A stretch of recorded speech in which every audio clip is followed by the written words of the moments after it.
క్రీస్తునందున్న ప్రియులకు ప్రేమతో వందనాలు తెలియజేయుచున్నాను. ఫిబ్రవరి నెల 23వ తేదీ 2025. ఈరోజు దేవుడు మనకు చేస్తున్న వాగ్దానం ఏమిటనగా, కీర్తనల గ్రంథము 112వ కీర్తన 2-3 చరణములు. యథార్థవంతుల వంశపు వారు దీవింపబడుదురు, కలిమియు సంపదయు వాని ఇంట నుండును, వాని నీతి నిత్యము నిలుచును. ఆమేన్. నా ప్రేమైన సహోదరి సహోదరులారా, కలిమి కలిగి జీవించాలని, ఇంటి నిండా సంపదలతో తొలతూగాలని ఎవరికి మాత్రం ఉండదు చెప్పండి. మనమందరం కూడా ఉదయం లేచింది మొదలు రాత్రి పడుకునేంత వరకు ఉద్యోగాలు చేస్తూ, వ్యాపారాలు చేస్తూ, వ్యవసాయం చేస్తూ, అనేక రకాల పనులను చేస్తూ సంపద కలిగి ఉండాలని ఆశపడుతూ ఉన్నాం, ప్రయాసపడుతూ ఉన్నాం.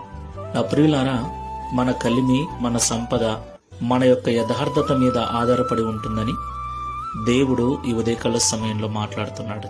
మనము పని చేసినా, వ్యవసాయం చేసినా, వ్యాపారము చేసినా, ఏ పని చేసినా కూడా యథార్థమైన జీవితం కలిగి చేస్తే ఆ యథార్థత మనకు నీతితో కూడిన కలిమిని, నీతితో కూడిన సంపదను అనుగ్రహిస్తుంది.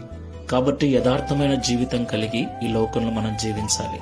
దేవుణ్ణి ఆశ్రయించిన మనకు యథార్థత చాలా అవసరం. యథార్థవంతుల ప్రార్థన ఆయనకు అంగీకారమైనది. యథార్థవంతుల కష్టాన్ని ఆయన వ్యర్థము చేయడు. కాబట్టి అబద్ధాలను మానివేయండి, నటనా జీవితాన్ని మానుకొనండి, యథార్థమైన జీవితంతో జీవించండి, కష్టపడండి. దేవుడు మీ ప్రయాసను వ్యర్థము చేయక మీ ఫలమును నిత్యము నిలిచే విధంగా ఆశీర్వదిస్తాడు. ప్రార్థన చేసుకుందాం. పరిశుద్ధుడా, ప్రేమ కలిగిన యేసయ్య, మీకు స్తోత్రాలు చెల్లిస్తూ ఉన్నాం. యథార్థవంతుల వంశపు వారు ఆశీర్వదించబడతారని, కలిమియు సంపదయు వాని ఇంట ఉంటుందని, వాని నీతి. Download ShareChat.